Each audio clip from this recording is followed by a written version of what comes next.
जी, प्यार से कहना धान नंकार दी,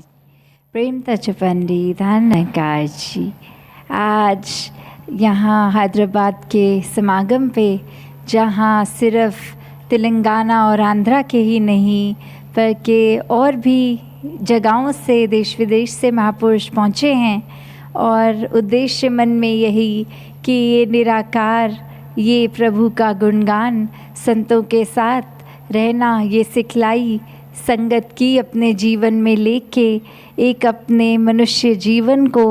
जो एक जीवन मिला है उसका असली उद्देश्य इस परम पिता परमात्मा की प्राप्ति,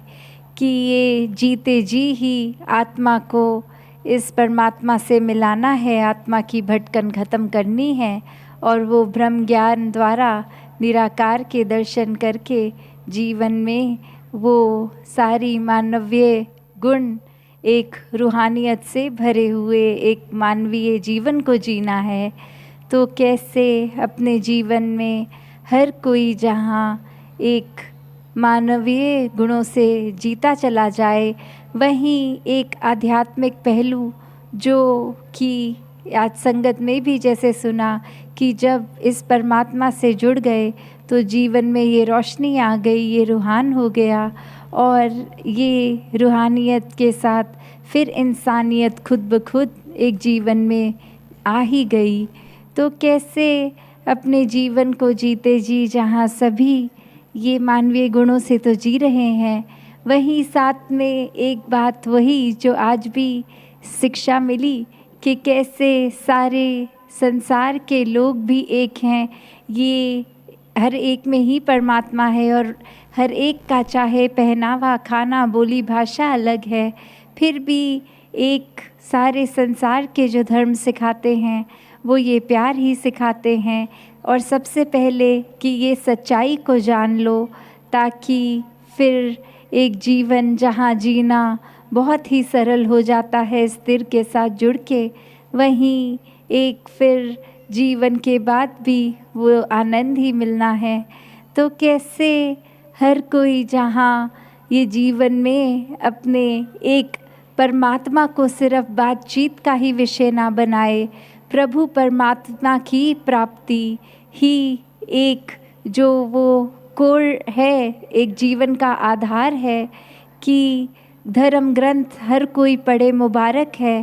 पर जीवन में ये सिर्फ धर्म ग्रंथ को पढ़ लेना, सिर्फ उनको रट लेना, उन पे एक चलना नहीं, तो फिर बात नहीं बनेगी। और हर ग्रंथ पे कैसे चला जा सकता है कि एक बात तो ये होती है, जैसे स्कूल में भी एग्ज़ाम देते हैं, अगर कोई सब्जेक्ट को हम समझ के उसको एग्ज़ाम में जब लिखते हैं तो ज़्यादा अच्छा तरीके से वो लिखा जाता है, और सिर्फ अगर रट के ही चले जाते हैं तो अक्सर हो सकता है किसी को सुनाने में, आंसर लिखने में तो अच्छा कर देंगे, पर जो एक मेन कारण था वो पढ़ाई पढ़ने का, कि वो समझ के लिए था, वो सिर्फ टेम्परेरी मेमोरी में डाल के एक पेपर देने के लिए, एग्ज़ाम देने के लिए नहीं था। तो जब अंदर से ही चीज़ ना समझ आई हो तो वो पर्पस डिफीट हो गया कि एग्ज़ाम में सिर्फ कुछ पल एक रात जाग के पढ़ के ही एक रट लिया, लिख दी, और अगले दिन फिर उसके बाद सब भूल गए। तो उससे ज़्यादा बात तो यही कि जो समझ के पढ़ता लिखता है, तो बात वही कि ये रटना पढ़ना सब मुबारक है, पर समझ सबसे पहले ज़रूरी है। ये परमात्मा को देखे बिना कोई भी कार्य अगर किया जाए तो वो अंधकार ही है। इस परमात्मा की रोशनी में रहकर जब कुछ भी किया जाए तो वो भक्ति है। इसके प्रेम में रहकर एक प्रेमा भक्ति भरा जीवन जिया जा सकता है। ये एक दुनिया में आने का जो बात है वो यही कि जब संसार में प्यार की बात है तो वहाँ साथ ही एक अहंकार की बात, और कैसे एक अहंकार वाले व्यक्ति और वर्सेस जो इस निराकार के आश्रय हर पल जी रहा है, तो वो बात वही आती है कि हर कोई चाहे किसी को जानता हो ना जानता हो, वो ज़्यादा समय अपना उसी के साथ व्यतीत करना चाहेगा जो अपनी वाहवाही ना कर रहा हो। वो इंसान जो एक हर एक को ही प्राथमिकता दे रहा हो, हर एक के साथ ही मीठा बोलता हो, एक खुद को ही संसार में सबसे सयाना, सबसे इंटेलिजेंट ना समझता हो। तो एक कहानी भी दासी को याद आ रही है कि एक म्यूज़िक टीचर पे 2 स्टूडेंट्स गए और एक से जब टीचर ने पूछा कि आप कितना म्यूज़िक जानते हैं, और उत्तर मिला कि कभी मैंने कोई भी वाजा यंत्र नहीं छुआ जीवन में, ना कोई संगीत के प्रति कभी भी कोई दिलचस्पी भी थी, वो बस अभी आई तो सोचा सीख लें। और वहीं दूसरा स्टूडेंट आंसर दे रहा कि मैं ऑलमोस्ट प्रोफेशनल ही हूँ। तो आगे वो टीचर जो बिल्कुल ही एक प्रोफेशनल जो नहीं था, बिल्कुल कभी उसने म्यूज़िक को एक सीखा ही नहीं था, उसको तो कहा आप आ जाओ कल से और आपके लिए फ़ीस नहीं है। और दूसरे व्यक्ति को कहा एक बहुत बड़ी अमाउंट बता के कि यह आपकी फ़ीस है, कल से आ जाओ। और अब वो दोनों ही एक दूसरे से देखकर ये हैरान हो रहे हैं, और जो इतना म्यूज़िक जानता था वो आगे से कह रहा कि मैं तो काफ़ी जानता हूँ, फिर भी गुरुजी ने ऐसा ज़्यादा क्यों फ़ीस लगाई। तो आगे से वो गुरुजी सुन के ये बात कहते हैं कि ये जो नहीं जानता उसको तो सिर्फ़ सिखाना ही है, उसको तो सिर्फ़ सही चीज़ बतानी ही है, और वो सिखलाई अपने आप पकड़ लेगा। जहाँ आप इतना कुछ जानते हैं उसको एक बार अनलर्न करना पड़ेगा, ताकि फिर एक नए तौर पे, एक नए तरीके से चीज़ों को सीखो आप। तो उस इंसान पे तो काम ज़्यादा नहीं लगेगा, इसलिए उसकी मैं फ़ीस भी नहीं ले रहा, और आपके ऊपर काम ज़्यादा करना पड़ेगा कि पहले जो इतना कुछ लर्न्ड है उसको अनलर्न करके फिर रीलर्न करना है। तो वही बात इंसानों की भी कि अक्सर कुछ कहीं से सुन के बाद एक उसी को सच्चाई मान लेते हैं, और फिर एक ये भाव मन में आ जाता है कि हमसे ज़्यादा तो किसी को कुछ पता ही नहीं, हमसे ज़्यादा तो धर्म ग्रंथ किसी ने पढ़े ही नहीं।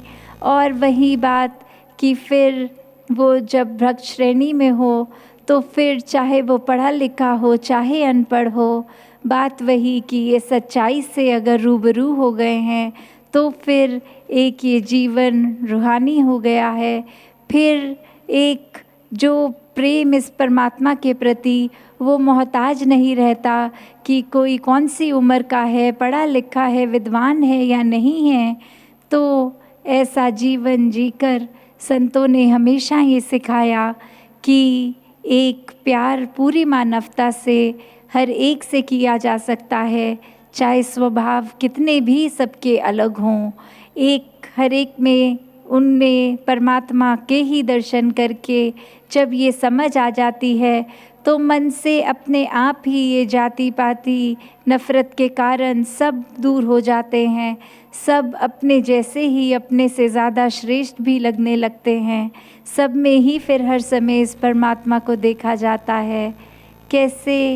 ये जो बात आती है कि संसार में जीवन में आए हो तो पूरी दुनिया ये अपने कामकाज, ये रिस्पॉन्सिबिलिटी निभानी तो है, पर इसमें इतना नहीं उलझ जाना कि इस परमात्मा के लिए ही समय ना रहे। इस परमात्मा को भूल कर काम में जितना, एक चाहे वो गृहस्थी जीवन हो, चाहे वो अपने कोई ऑफिस वगैरह के काम हो, पढ़ाई लिखाई हो, वो फिर एक माया का रूप लेके नुकसानदायी बन जाती है।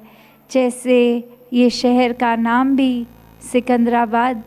और राजा सिकंदर सबको ही वो कहानी पता है जीवन की। इतना कुछ उसने हासिल भी किया, सब कुछ हासिल करके हासिल कुछ भी नहीं। मैंने देखा है कई सिकंदर खाली हाथ जाते हुए, कि कैसे जीवन में हर कुछ प्राप्त करने का लालच, एक इतना महत्व आकांक्षा इतनी बढ़ा के कि ये परमात्मा ने जो दिया उसको ठीक से जिया नहीं, उसको तो उसको अप्रिशिएट नहीं इतना किया, उसमें इतनी अपनी जो शुक्राना भाव था वो तो नहीं किया, पर जो कुछ नहीं है उसके पीछे ये दौड़ लगा ली कि इसको प्राप्त करना है। तो भाव वही, जिस तरह हर कोई ये संत समझाते हैं कि ये जो पल है उसको पूरी तरह जीने वाली बात, कि आगे का जीवन पीछे का जीवन इसकी ना आने वाली की टेंशन लेनी है, कुछ आगे चिंता करनी है, और ना ही जो बीत गया इतना सुंदर उसके ऊपर आज को कंपेयर करते रहना है कि पहले हमारी ज़िंदगी बहुत आसान थी, अब तो बहुत दिक्कत है, तकलीफ़ है।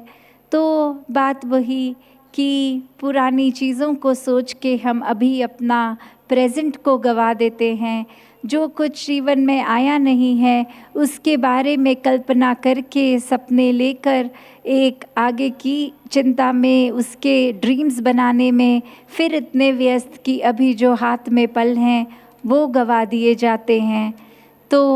संत तो यही समझाते हैं कि इसी पल में, हर पल में अपने इस प्रभु को शामिल करो, इसके ही ध्यान में रहो। पहले इसकी प्राप्ति फिर इससे प्यार हो जाएगा जब, तो फिर हर पल एक ठहराव के साथ जिया जाता है। फिर वो कामनेस, पीस, एक स्टेबिलिटी की बात, स्थिरता जब आ जाती है, मन में शांति, तो बात वही कि ये बेचैनी जीवन से चली जाती है। और ये बेचैनी इस वजह से जाती है कि ये परमात्मा का ही दिया जीवन है, जो भी जिस तरह जिस हालत में वो ही उत्तम है। अपना मेहनत तो हर कोई करता जाए, पर अगर परिणाम स्वरूप कुछ जिस तरह से दिमाग ने सोचा वो अचीव नहीं हुआ, तो भी उसमें यही शुक्राना भाव दातार का कि इससे बेहतर ही कुछ है, तभी ये पूरा नहीं हुआ।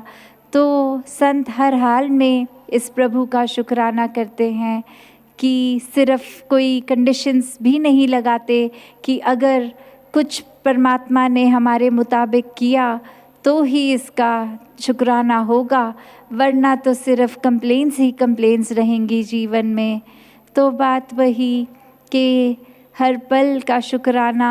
ये करते जाते हैं संत, हर एक के जीवन में प्रभु शामिल हो, ये इस तरह का जीवन होता है भक्तों का। अपने तरफ से सेवा भाव मन में रख के पूरे संसार के लिए बिना किसी भेदभाव एक तत्परस्त रहते हैं संत, कि हर एक के जीवन को किस तरह और सुखदायी किया जा सकता है, हर एक की ये तड़पती आत्मा को कैसे परमात्मा के साथ मिलाया जा सकता है। तो संत तो यही शुरू से, चाहे कोई भी एक हम कल्चर से बिलोंग करते हैं तो संतों को एक उनकी बोली को देख लें, किसी ने भजन रूप, किसी ने कविता रूप, किसी भाषा में भी किया, तो मुख्य संदेश हर एक का यही रहा कि इस परमात्मा से जो जुड़ गए उन्होंने तो जीते जी अपने जीवन को मुबारकबाद जीवन बना दिया, और जो इसको देख नहीं सके, इसकी भक्ति नहीं कर सके, इसके रंग में नहीं रंग पाए, उनका जीवन आया और गया, पर वो एक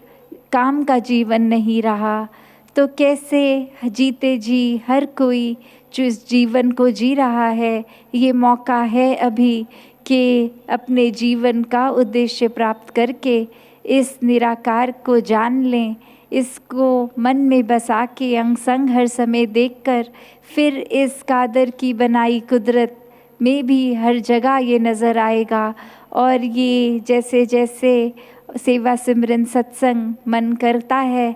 उतना ही और ये रंग भी पक्का होता रहता है। फिर संतों की वाणी पे अपने जीवन के हर पहलू को ये भक्त उतार देता है कि हर तरह से शिक्षा मिल रही है जीवन को सही तरह जीने की, और उसी तरह जीवन जीते जाएं। मन में ये भेदभाव नहीं, सेवा भाव लेकर ही सेवा हो, और फिर ये परमात्मा को मन से एक प्यार के प्रति ये सुमिरन हो। तो दातार कृपा करे हर किसी के जीवन में ऐसी ही भक्ति हमेशा बनी रहे। सात संगत जी, धन निरंकार जी।